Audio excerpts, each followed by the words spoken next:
ഇപ്പോൾ നിങ്ങൾ സ്ക്രീനിൽ കണ്ട വീഡിയോ മൈജി ഓണർ ഷാജിഖാൻ്റെ ഹൗസ് വാമിംഗ് ആണ്. ഈ വീഡിയോയിൽ നമുക്ക് ഷാജിഖ് തരുന്ന ഒരു വലിയ ഗുണപാഠമുണ്ട്. ഇന്നത്തെ തലമുറയ്ക്ക് ഏറ്റവും അനിവാര്യമായ ഒരു സ്യൂട്ടബിളായ ഒരു ഗുണപാഠമാണ് ഷാജിഖ് തൻ്റെ ഹൗസ് വാമിങ്ങിലൂടെ നമുക്ക് മുന്നിൽ പറഞ്ഞു തരുന്നത്. താരസമ്പന്നരും ഒരുപാട് സെലിബ്രിറ്റികളും അണിനിരന്ന ആ പൊതുപരിപാടിയിൽ തൻ്റെ വീടിൻ്റെ ഹൗസ് വാമിങ്ങിൻ്റെ അൺലോക്കിംഗ് കർമ്മം ചെയ്യാൻ കൊണ്ടുവന്നത് വയസ്സായ വീൽചെയറിൽ സഞ്ചരിക്കുന്ന സ്വന്തം പൊന്നുമ്മയാണ്. എത്ര വലിയ സമ്പന്നരായാലും ഏത് വലിയ പൊസിഷനിലിരുന്നാലും ഞാൻ മറന്നു പോവാത്ത, ആരെ മറന്നാലും ഞാൻ ഒരിക്കലും മറക്കാൻ കഴിയാത്ത രണ്ട് പേരുണ്ട്, സ്വന്തം ഉമ്മയും ഉപ്പയും. വയസ്സാകുമ്പോഴേക്കും അതല്ലെങ്കിൽ അസുഖങ്ങൾ വരുമ്പോഴേക്കും വീടുകൾ മാറ്റി കളിക്കുന്ന, അതല്ലെങ്കിൽ വൃദ്ധസദനങ്ങൾ കൊണ്ട് നിറയപ്പെടുന്ന ഇന്നത്തെ ഈ കാലഘട്ടത്തിന് ഒരു വലിയ പാഠമാണ്, ഒരു വലിയ ഗുണപാഠമാണ് ഷാജിഖ് നമുക്ക് പഠിപ്പിച്ചു തരുന്നത്.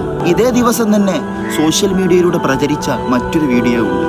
സ്വന്തം ഉപ്പയ്ക്ക് നേരെ തെറിയഭ്യാസം അഴിച്ചുവിടുന്ന, മർദ്ദനങ്ങൾ കൊണ്ട് സ്വീകരിക്കുന്ന സ്വന്തം പൊന്നുമോ.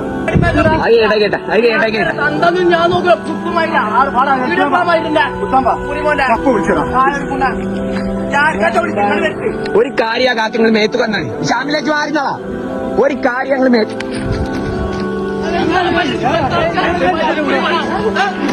ഫ്രണ്ട്സുകൾ കൂടിയിരിക്കെ സ്വന്തം ഉപ്പക്കൊരു ബഹുമാനവും മര്യാദവും ഇല്ലാതെ അത്രക്കും മോശപ്പെട്ട വാക്കുകളാണ് ആ പൊന്നുമോൻ ഈ ചെറുപ്രായത്തിൽ ഉപയോഗിച്ചത്.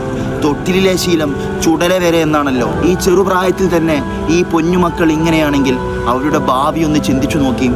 അവർക്കെല്ലാമാണ് മൈജി ഓണർ ഷാജിഖയുടെ ഹൗസ് വാമിംഗ് ഒരു പാഠപുസ്തകമായിട്ട് തന്നെ മുന്നിൽ തെളിഞ്ഞു നിൽക്കുന്നത്.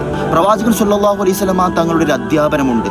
അന്ത്യനാൾ അടുക്കും തോറും മാതാപിതാക്കളെക്കാളും സ്ഥാനവും പൊസിഷനും ഗ്രേഡുമെല്ലാം നമ്മുടെ ഒപ്പം നടക്കുന്ന, ചുറ്റും നടക്കുന്ന ഫ്രണ്ട്സിനും ചങ്കിനുമെല്ലാം കൊടുക്കുന്ന ഒരു കാലഘട്ടം വരും.